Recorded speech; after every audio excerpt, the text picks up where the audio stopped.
महेश, तोच महेश जो कुठेही गेला तरी महेश भाऊ होतो.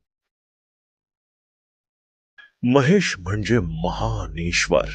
ब्रह्मा निर्माण करतो, विष्णू पालन करतो. पण महेश महेश म्हणजे संहार. पण आमचा हा महेश कुणालाही संहारत नाही.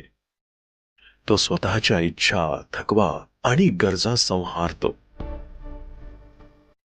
फक्त इतरांचं जग थोडंसं सुंदर करण्यासाठी. त्याच्या छोट्या छोट्या कर्मात देव लपलेला असतो. आईच्या मोबाईलमध्ये रिंगटोन सेट करणारा, मित्रांसाठी रात्रभर जागून हसत बसणारा,